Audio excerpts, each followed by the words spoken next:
બનાસકાંઠા જિલ્લા કલેક્ટર શ્રી મિહિર પટેલના અધ્યક્ષસ્થાને ઉત્તર ગુજરાત ઝોન પાયલોટ દિવસની ઉજવણી પાલનપુર ખાતેથી કરાઈ। પાયલોટ દિવસ નિમિત્તે ઇમરજન્સી સેવાઓમાં ફરજ બજાવતા અધિકારીઓ અને કર્મચારીઓનું કરાયું સન્માન। રાજ્યમાં પાયલોટ દિવસ 2025ની ઉજવણી અંતર્ગત ઉત્તર ગુજરાત ઝોન પાયલોટ દિવસની ઉજવણી બનાસકાંઠા જિલ્લાના મુખ્ય મથક પાલનપુર ખાતેથી કરાઈ હતી। જિલ્લા કલેક્ટર શ્રી મિહિર પટેલના અધ્યક્ષસ્થાને આયોજિત કાર્યક્રમમાં ઉત્તર ઝોનના બનાસકાંઠા, પાટણ, મહેસાણા, સાબરકાંઠા, ગાંધીનગર અને અમદાવાદ જિલ્લાના 108 કર્મચારીઓએ પાયલોટ દિવસની ઉજવણી કરાઈ હતી। મહાનુભાવના હસ્તે EM કેર અને વેટ કેર પુસ્તકનું વિમોચન કરાયું હતું। કાર્યક્રમના અધ્યક્ષ જિલ્લા કલેક્ટર શ્રી મિહિર પટેલે જણાવ્યું કે ગુજરાતમાં 108ની સેવા પ્રશંસનીય છે। આ સેવાનો સરેરાશ રિસ્પોન્સ ટાઈપ છે 14.47 હતો તે 14.34 થયો છે, જે એક સારી બાબત કહેવાય। તેમણે કહ્યું કે 108ની જોબ એ જોબ નથી પણ માનવતાની સેવા છે અને સિમ્બોલ ઓફ ટ્રસ્ટ તરીકે 108 સેવા આપી રહી છે। તેમણે 108ની સર્વિસને બિરદાવીને કર્મચારીઓને અભિનંદન પાઠવ્યા હતા। 108 સર્વિસના અધિકારી શ્રી જસવંત પ્રજાપતિએ જણાવ્યું હતું કે ગુજરાતમાં 108 ઇમરજન્સી સેવાઓમાં 26 મેના રોજ પાયલોટ દિવસ અને 2 એપ્રિલના રોજ EMT દિવસ તરીકે ઉજવવામાં આવે છે। આ બંનેની કામગીરી ખૂબ જ અગત્યની છે। ઓછા સમયમાં ત્વરિત સેવા આપવાના ઉદ્દેશ્ય સાથે લોકોને હોસ્પિટલ ખાતે પહોંચાડવાનું છે। Report by Ramjibhai Raygor, bureau chief, Banaskantha. 108ની શરૂઆત થઈ અને પછી ધીમે ધીમે ઘણા બધા જે પરફોર્મન્સના ક્રાઇટેરિયા છે એ આપણે બધાએ અચીવ કર્યા।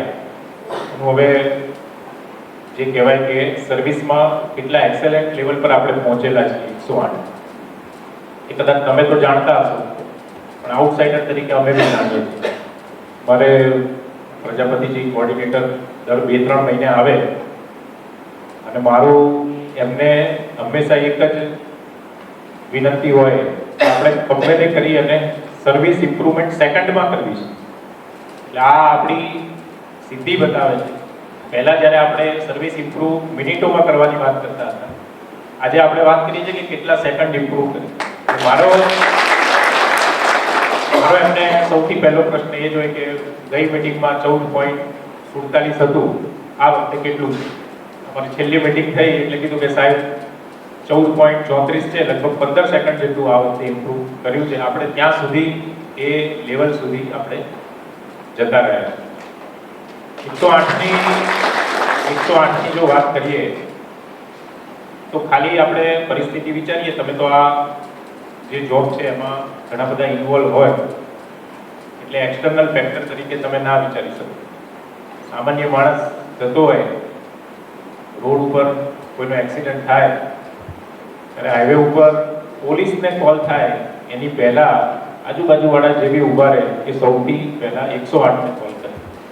કોઈ બી બર્નના કેસીસ હોય, સુસાઇડલ કેસીસ હોય, ડિલિવરીના જે કેસીસ હોય, મને યાદ છે કદાચ માર્ચ મહિનાની આજુબાજુ પર અંબાજી પાંછા એ બહુ ડુંગરાળ વિસ્તાર છે અને મને આજે બી બેનનું નામ યાદ છે, કદાચ અહીંયા હાજર હોય કે નહીં મને ખબર નથી, અલકાબેન કરીને હતા EMT ટેકનિશિયન। 1 કિલોમીટર સુધી એ અને એમના જે પાયલોટ છે એ પાયલોટ ત્યાં આગળ ચાલતા ગયા। જ્યાં સુધી મને બ્રીફિંગ મળ્યું હતું ત્યાં સુધી એમને અમદાવાદના જે ડૉક્ટર છે એમની સાથે સંકલન કરાવી ત્યાં આગળ જ સ્થળ ઉપર સફળતાપૂર્વક ડિલિવરી કરાવી અને આજે પણ માતા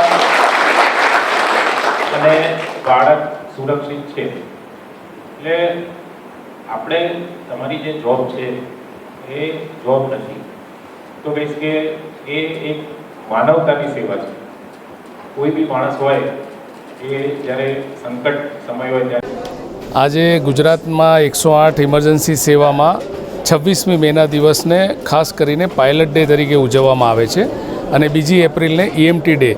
EMT અને પાયલટ અમારી દરેક એમ્બ્યુલન્સને ખૂબ જ સિફતપૂર્વક અને ઓછા સમયમાં કેવી રીતે સલામતીપૂર્વક પહોંચવું અને વધુમાં વધુ સારવાર આપતા એમને હોસ્પિટલ લઈ જવું, તો આ બંને રોલને બિરદાવવા માટે EMT ડે અને પાયલટ ડેની વચ્ચે અમારા સમગ્ર રાજ્યમાં બધા જ ઝોનની અંદર ક્રિકેટ, બેડમિન્ટન જેવી સ્પર્ધાઓ થાય છે અને આજના દિવસે નોર્થ રિજિયનના તમામ જિલ્લાઓનું આ સમારંભ એ માનનીય કલેક્ટર સાહેબની અધ્યક્ષતામાં બનાસકાંઠાના પાલનપુરમાં યોજવામાં આવેલું હતું અને આજે અમે અહીંયા ગુજરાતમાંથી શ્રેષ્ઠ કામગીરી કરનારા 108 સેવાઓના કર્મચારીઓ, અમારા અન્ય અધિકારીઓ અને 108 ઉપરાંત ખિલખિલાટ, આરોગ્ય સંજીવની, મોબાઈલ વેટરનરી યુનિટ્સ, 10 ગામ દીઠ ફરતું પશુ દવાખાનું, 181 અભયમ વુમન હેલ્પલાઇન અને 104 જેવી સેવાઓ જે રાજ્યમાં 24 કલાક કાર્યરત છે, એવી તમામ સેવાઓના કર્મચારીઓને પણ શ્રેષ્ઠ કામગીરી બદલ આજે પાલનપુર ખાતે એવોર્ડથી અમે લોકોએ સન્માનિત કર્યા છે. આ ઉપરાંત અન્ય KMPLના એવોર્ડ્સ છે, ઓનેસ્ટીના એવોર્ડ્સ છે, જેમાં લાખોની અસ્કેમાતો ઇમરજન્સીની પળોમાં કોઈ પેશન્ટ પાસે અથવા તો અકસ્માતગ્રસ્ત વ્યક્તિ પાસેથી મળી હોય તો એને પણ સલામતીપૂર્વક એને અથવા એના પરિવારને સુપ્રત કરી અને ઈમાનદારીના પણ શ્રેષ્ઠ ઉદાહરણો જે સતત ઊભા થતા હોય છે એમને પણ આજે અમે આ સમારંભની અંદર